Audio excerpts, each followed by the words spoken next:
Hey guys, it's Isabella. Welcome back to my channel. Welcome to my channel if you are new.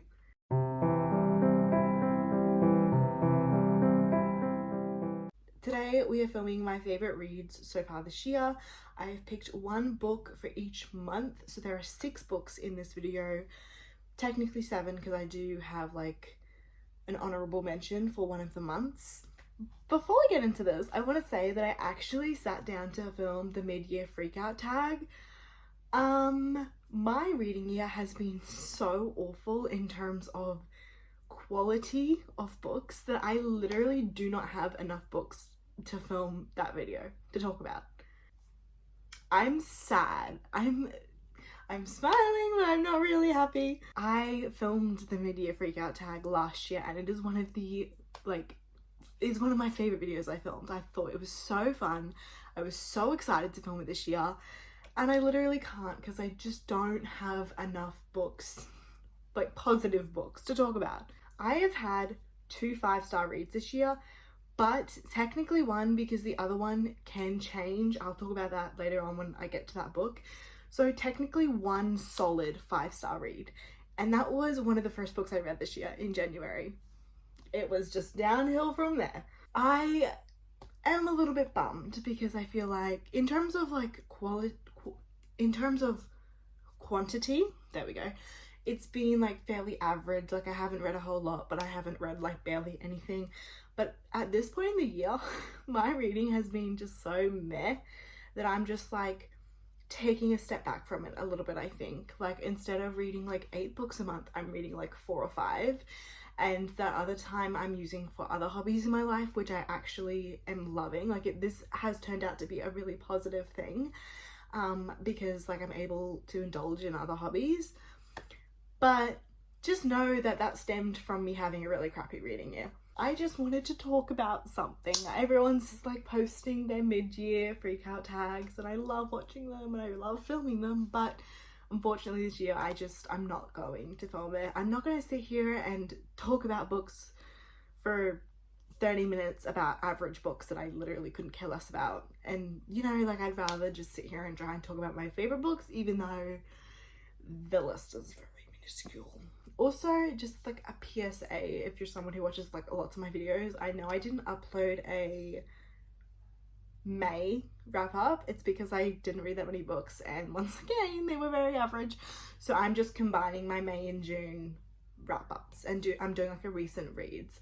I don't know if that's just going to be a one-off or it's going to be a normal thing. It just depends on how much I'm reading because I am reading less, which again I'm happy about.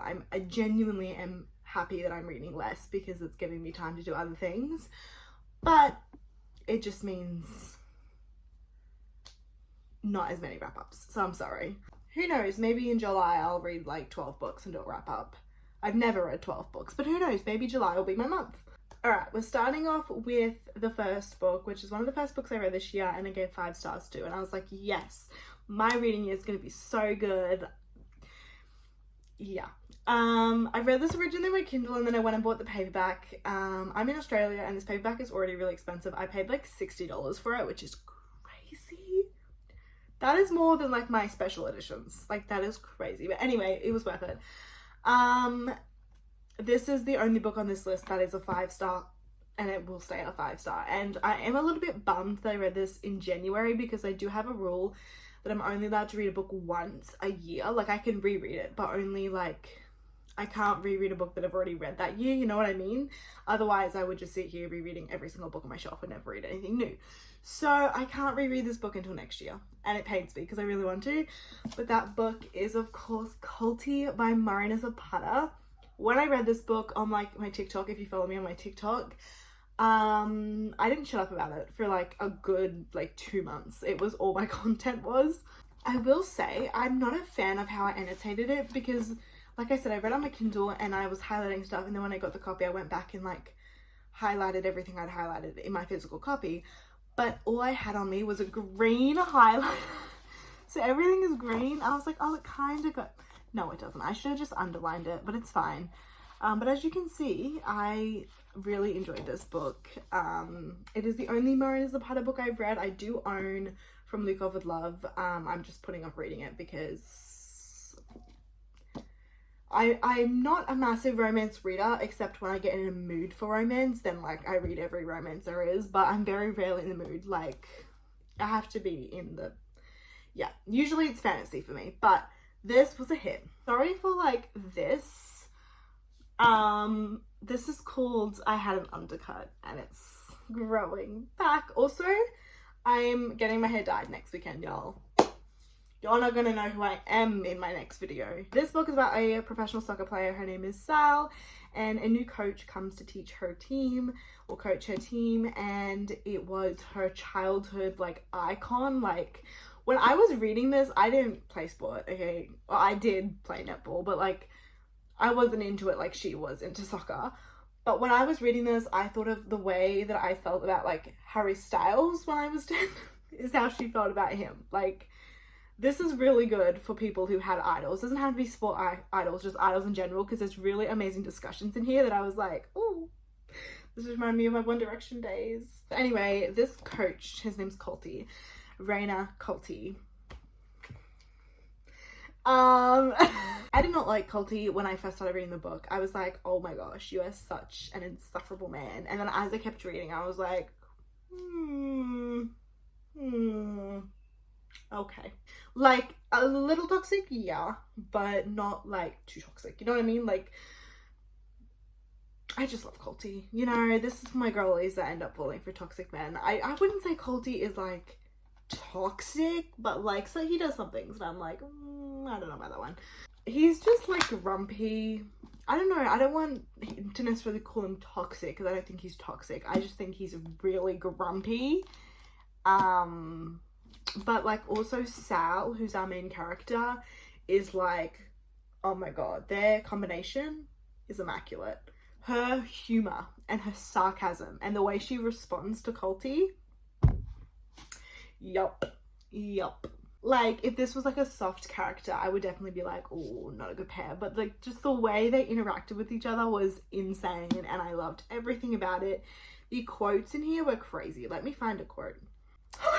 The epilogue. Oh god, I'm so sorry guys. This is just, oh, you know what? This is actually making me a bit emotional. I really like this book. Pull it together, Isabella. Here's one that I was like, oh, this is kind of sweet. Like, it's just cute. It says, between the photographs, I asked them questions and passed out hugs because they were the world's cheapest and most effective currency. Oh my god, that is just, that's so sweet.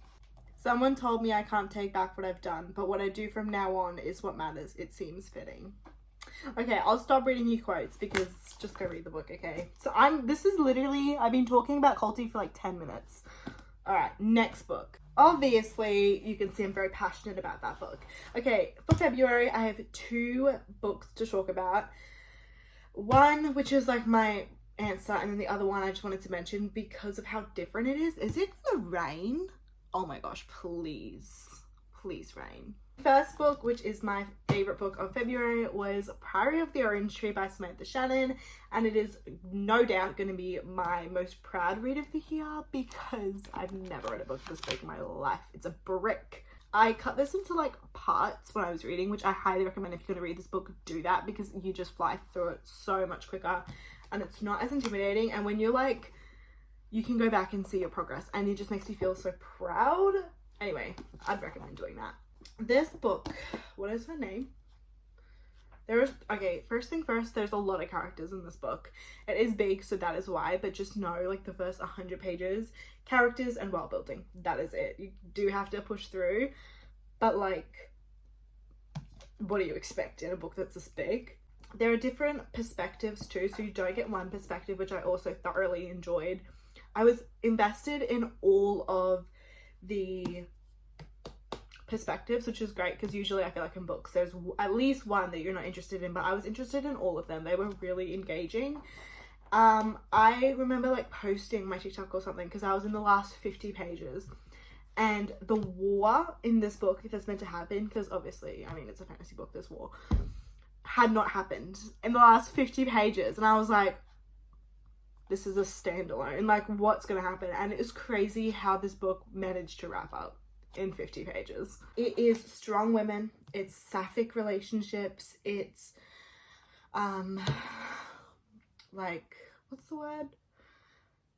Like, they shouldn't be together, that type of vibe. Like, they shouldn't be doing it. They should not be doing it. It was a really great book. There is dragons. A lot of people said that there wasn't enough dragons in this book. I disagree. I thought there was perfectly, like, there was enough dragons for me. I was satisfied. I have not read the, like, prequel. I've read one big book for the year. We'll tackle the prequel another year, okay? I can only do so much. The book that I wanted to mention as, like, just like a honorable mention is The Push by Ashley Audrain. This I think I gave 3.5 stars. I gave this 4.5, something like that. I can't remember if I said that, but this was 3.5. But it was so crazy. Like, the minute I read this, I got, like, a girl I work with, I was like, you need to read this. It's bizarre. It follows a mother and a daughter and their, like, relationship, and it shows kind of, like, the sides to motherhood that no one really wants to talk about, like the postpartum depression, the postpartum rage, not, like, connecting to your child immediately, which is definitely, like, I've heard, a very real thing. And it's just like, you're reading this and you're like, okay, is the mother crazy or is the child crazy? And you don't really get the answer to the very last page. And even after reading that last page, I'm still, like, a bit bamboozled and unsure what to think. It's just very different. Like, if you're looking for, it's kind of like a creepy vibe. I wouldn't necessarily say scary, it's just creepy and different. And if you're looking for a book like that, I would highly recommend picking this up because it's just bizarre, hey? It's wild. I probably wouldn't recommend reading this if you're, like, pregnant or about to have a kid, because it made me a little bit like, ooh, do I want to have kids? It made me question it a little bit.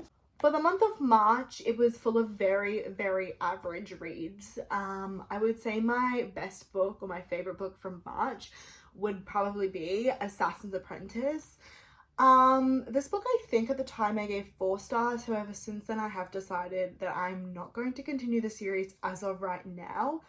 I still think this is a fantastic book and I thoroughly enjoyed it, but it is a very long, like, universe. It's kind of like Cassandra Clare's Shadowhunter world.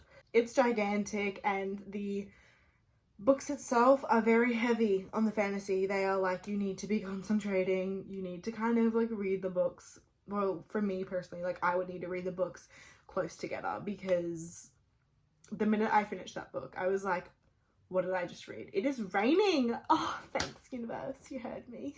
It was good. It made me cry. I loved the world and the world building. Robin Hobb did an amazing job at formulating the world.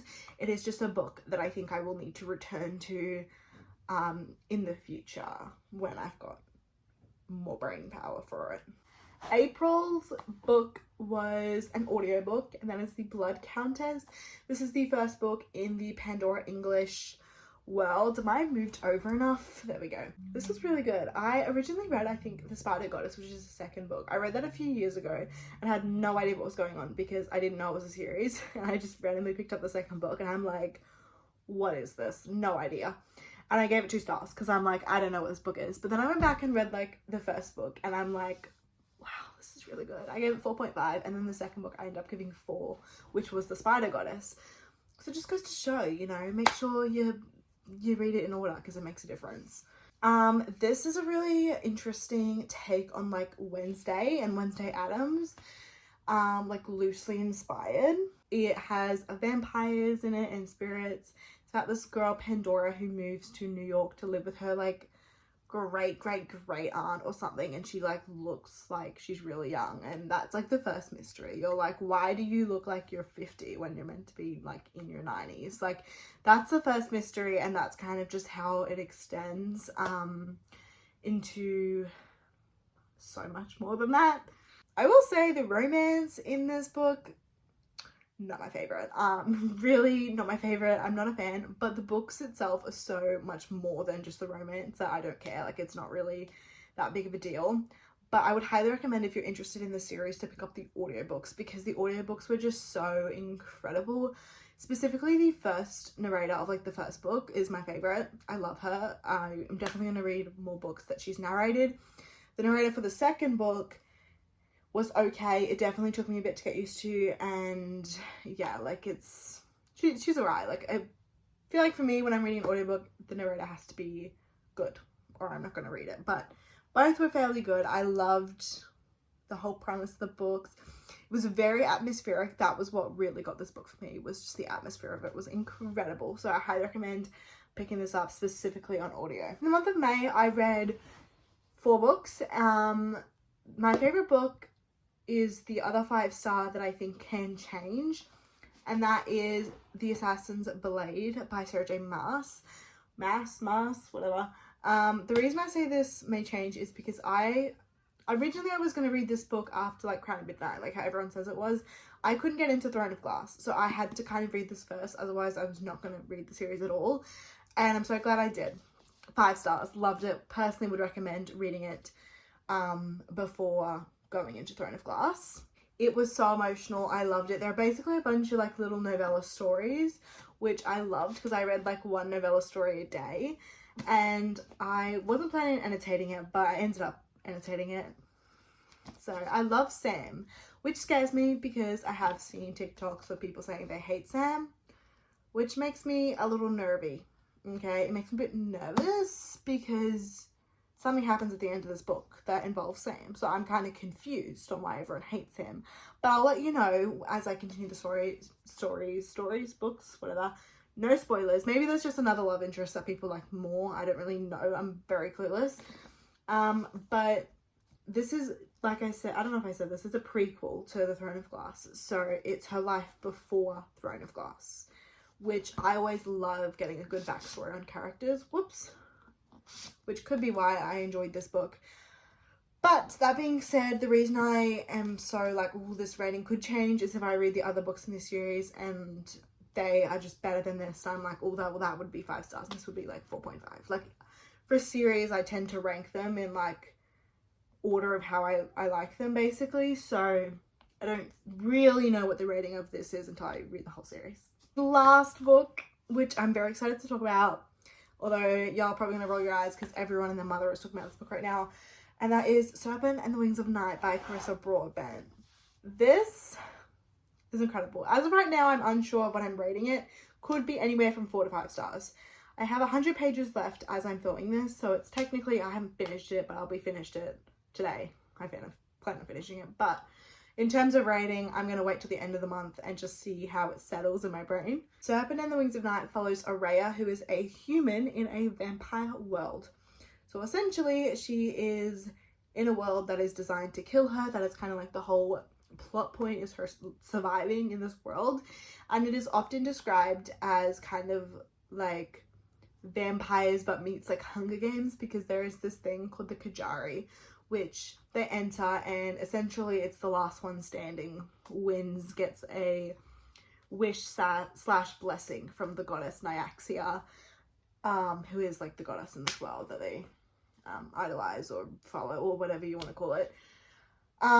So that's kind of where the Hunger Games element comes in. It's really amazing. I'm reading on my Kindle. I just love Carissa's writing. Like, her writing is just incredible. It's so quotable.